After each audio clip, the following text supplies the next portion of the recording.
بسم اللہ الرحمن الرحیم۔ السلام علیکم۔ ہارون رشید کی پولیس نے ہارون رشید کو بتایا کہ انہوں نے 10 ڈاکوؤں کو گرفتار کر لیا ہے۔ آپ ان کے متعلق کیا آرڈر جاری فرماتے ہیں؟ خلیفہ نے آرڈر کیا کہ وہ ڈاکوؤں کو ان کے سامنے پیش کریں۔ چنانچہ کچھ سپاہی ان کو لے کر خلیفہ کے پاس آ رہے تھے تو ان ڈاکوؤں میں سے ایک ڈاکو راستے میں سے بھاگ گیا۔ سپاہیوں کو بڑا دکھ ہوا کہ اب اگر ہم 9 ڈاکو لے کر خلیفہ کے پاس جاتے ہیں تو وہ کہے گا کہ تم نے ایک ڈاکو سے مال لے کر اسے چھوڑ دیا ہے، وہ ہمیں سزا دے گا۔ ہم سب نے فیصلہ کیا کہ اس کی جگہ راستے سے ایک بندہ پکڑ لیں۔ اتفاق سے حاجیوں میں سے ایک شخص کا گزر ہوا تو اسے پکڑ کر 9 ڈاکوؤں میں شامل کر لیا۔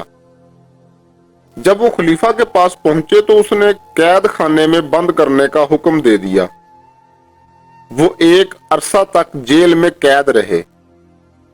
پھر داروغہ جیل نے ان قیدیوں سے کہا، کیا تمہارے عزیز و اقارب میں سے کوئی بندہ ایسا ہے جو خلیفہ کے پاس تمہاری سفارش کرے؟ انہوں نے کہا ہاں۔ انہوں نے اپنے عزیزوں کے پاس ایک شخص بھیجا۔ اس نے ہر قیدی کی طرف سے 10,000 درہم خلیفہ ہارون رشید کو بطور جرمانے کے دیے، تو اس نے سب قیدیوں کو رہا کر دیا سوا حاجی قیدی کے۔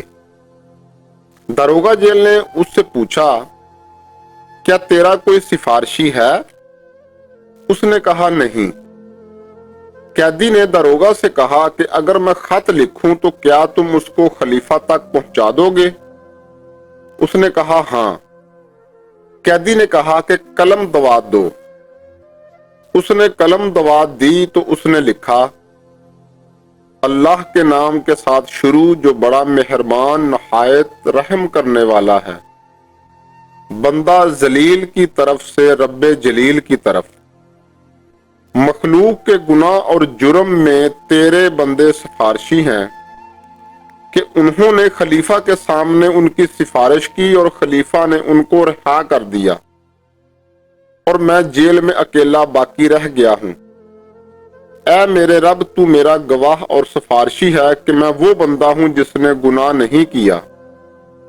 داروغہ جیل نے کہا کہ میں اس خط کو خلیفہ تک پہنچانے کی قدرت نہیں رکھتا، تم بتا دو کہ میں اس کو کس طرح پہنچاؤں؟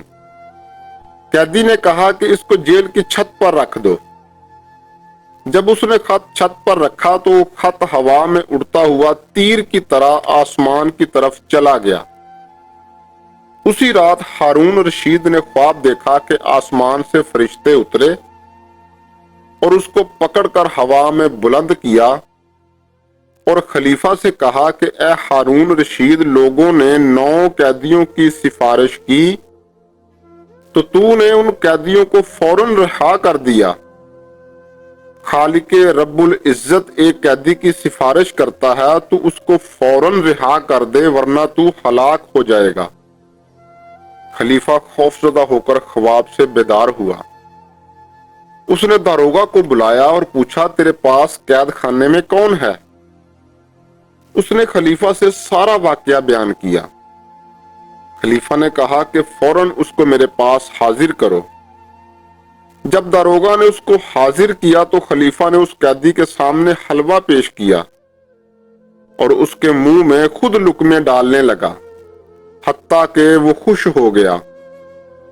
خلیفہ نے حکم دیا کہ اس کو حمام لے جاؤ اور اس قیدی کے لیے چمکدار اور قیمتی لباس کا بھی حکم دیا، اور 70 سواریاں، 70 غلام اور لونڈیاں پیش کی، اور منادی کو حکم دیا کہ وہ اعلان کر دے کہ جو شخص مخلوق کی سفارش چاہتا ہو وہ 10,000 درہم دیتا ہے، تب جا کے رہائی پاتا ہے، اور جو بندہ اللہ کے ذریعہ سے سفارش کرواتا ہے اس کے لیے ہارون رشید کی طرف سے یہ انعام ہے۔